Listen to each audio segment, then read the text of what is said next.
बच्चों good afternoon. Online classes mother सुहाग में आपका स्वागत है। आज हम आपको कक्षा 7 में विषय इतिहास अध्याय 4 इसमें हम आपको दीर्घ प्रश्न दिखाएंगे। 2 प्रश्न हम आपको दीर्घ पहले लिखवा दिए हैं। तो जो पहले प्रश्न लिखवाए गए हैं उनमें से पहला प्रश्न था, बलबन को गुलाम वंश का एक प्रसिद्ध शासक क्यों माना जाता है, और दूसरा था दिल्ली सल्तनत के पतन के क्या कारण थे। अब आपका तीसरा क्वेश्चन है, निम्नलिखित पर टिप्पणी लिखिए।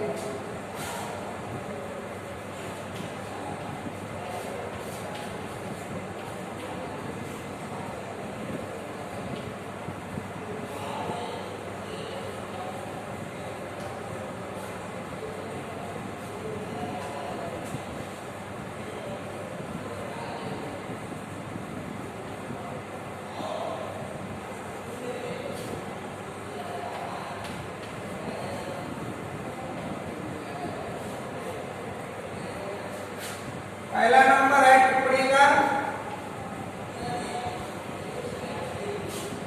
रजिया सुल्तान। दूसरा नंबर है बलबन, और तीसरा नंबर है इल्तुतमिश।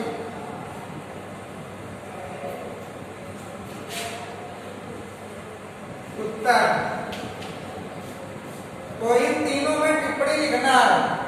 एग्जाम में आपको टिप्पणी लिखने के लिए आएगा तो हो सकता है कि ये तीनों दे दिए जाए, हो सकता है 2 दे दिए जाए, या ये भी हो सकता है इनमें से 2 हटा करके एक और जोड़ दिया जाए। ऐसे करके टिप्पणी लिखने के लिए आती है, यानी 2 प्रश्न रिमिक्स कर दिए जाते हैं। जैसे इसका रजिया सुल्तान है, इसका हो गया, और एक आ गया कुतुबुद्दीन ऐबक, इनको दोनों को हटा दिया। इस तरह के क्वेश्चन आते रहते हैं। तो अब टिप्पणी लिखना है, इनके बारे में लिखना है तो हमको जानकारी होती है। तो पहला है आपका रजिया सुल्तान।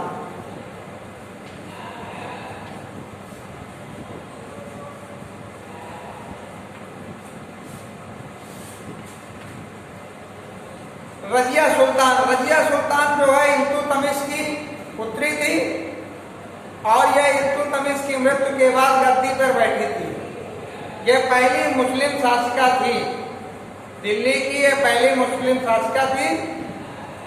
इसने जो है 1236 ईस्वी में सुल्तान बनी, और 1240 ईस्वी में इसके सरदारों और सामंतों द्वारा हत्या कर दी गई। हत्या क्यों कर दी गई? क्योंकि उस समय के जो सामंत और सरदार थे वो जो है मुस्लिम शासिका उनको पसंद नहीं थी कि कोई मुस्लिम महिला हमारे ऊपर शासन करे, यह उनको पसंद नहीं था।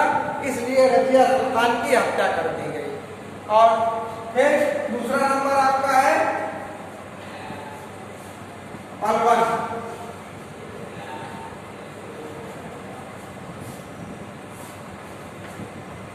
बलबन के बारे में देखिए, 1240 ईस्वी में जब रजिया सुल्तान की मृत्यु हत्या कर दी गई तो 1240 से 1266 तक गुलाम वंश में कोई भी महत्वपूर्ण या बढ़िया अच्छा शासक नहीं हुआ, सब अयोग्य शासक थे। उसके बाद गयासुद्दीन बलबन जो था उसने दिल्ली की गद्दी पर शासन किया। ये भी गुलाम वंश का शासक था। इसने जो है 1266 ईस्वी में दिल्ली की गद्दी पाई। तो इसने क्या किया कि इसके बहुत से विद्रोही थे, उन विद्रोहियों का दमन करने के लिए इसने लौ और खून और लोहे की नीति अपनाई। यह अपने आप को ईश्वर की छाया या पैगंबर का उत्तराधिकारी मानता था। इसके सामने प्रत्येक दरबारी, प्रत्येक व्यक्ति जो है सजदा करता था। सजदा का मतलब जानते हैं? सजदा ये होता है, मुस्लिम धर्म में सजदा केवल अल्लाह के सामने किया जाता है, लेकिन यह अपने खुद को सजदा करवाता था अपने मंत्रियों और जनता द्वारा, जिससे उनमें असंतोष पैदा हो गया था। तो ये बलबन था, ये महत्वपूर्ण गुलाम वंश का शासक माना जाता है, जिसने इसने जो है गुलाम वंश का विस्तार किया। अब अगला नंबर आपका है इल्तुतमिश।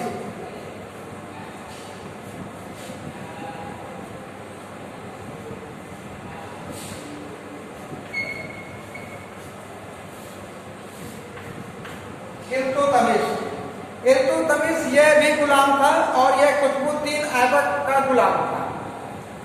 इल्तुतमिश जो है कुतुबुद्दीन ऐबक का गुलाम था। 1206 ईस्वी में मोहम्मद गोरी ने जब कुतुबुद्दीन ऐबक को दिल्ली का सुल्तान बनाया, उसके बाद वह चला गया, तो 1210 ईस्वी में कुतुबुद्दीन ऐबक की मृत्यु हो गई। उसके बाद मृत्यु के बाद उसके विवादित पुत्र आराम शाह को दिल्ली की गद्दी पर बैठाला गया। ऐसा विवादित पुत्र क्यों कहा जाता है? क्योंकि कुछ इतिहासकार आराम शाह को कुतुबुद्दीन का पुत्र मानते हैं और कुछ इतिहासकार आराम शाह को कुतुबुद्दीन का पुत्र नहीं मानते। तो जो नहीं मानते थे उन्होंने इल्तुतमिश को बुलाया।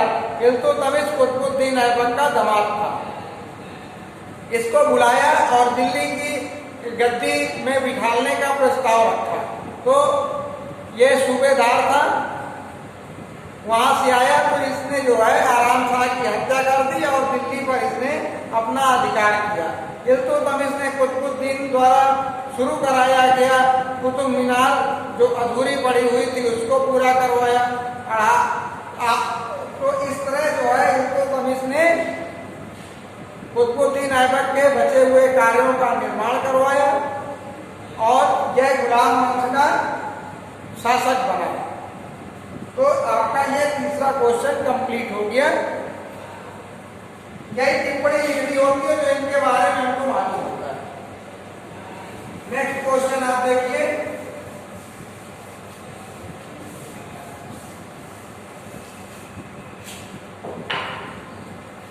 अगला क्वेश्चन आपका है अलाउद्दीन खिलजी की शासन प्रणालियों की विशेषताएं लिखिए। प्रश्न 4।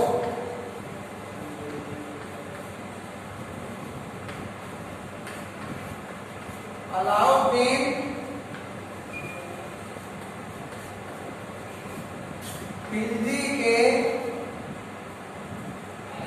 खिलजी की शासन प्रणाली की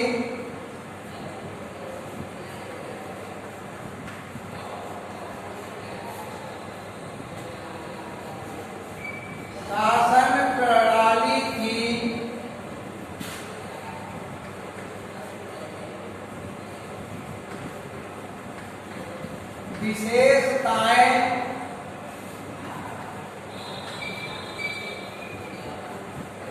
लिखिए।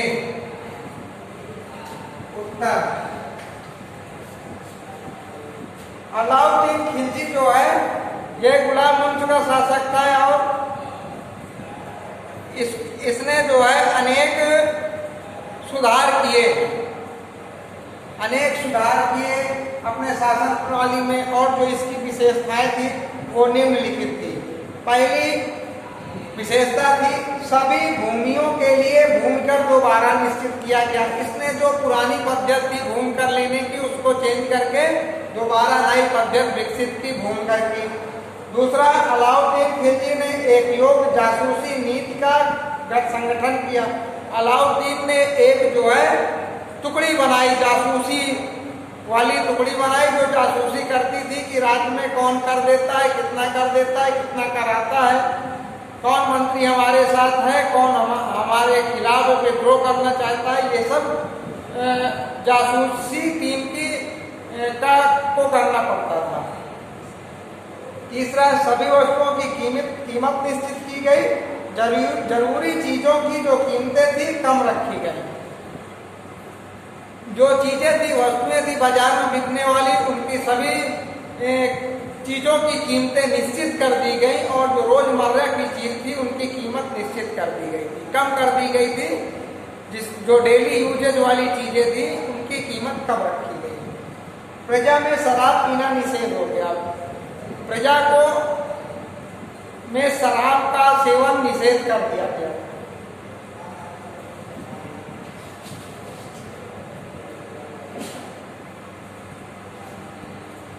सामंतों पर भारी कर लगाकर उनसे अतिरिक्त धन लिया जाता था। क्यों? क्योंकि सामंतों के पास वैसे भी बहुत पैसा और धन दौलत थी, इसलिए उनको उनके ऊपर दोहरा कर लगाया गया था और उनसे अतिरिक्त धन लिया जाता था। जो भूमि और धन संपत्ति सामंतों को एकता के रूप में दी गई थी, उसे वापस ले ली गई थी। जो सामंतों को भूमि दी गई थी उपहार एकता के रूप में, अलाउद्दीन खिलजी ने उसको वापस ले लिया और प्रजा में भेज दिया। तो ये अलाउद्दीन खिलजी की शासन व्यवस्था की विशेषताएं थी। अब आपको जो है दीर्घ आपके कंप्लीट हो गए हैं। इसके बाद आपको अभ्यास कार्य कराया जाएगा जो नेक्स्ट क्लास में होगा। Thank you.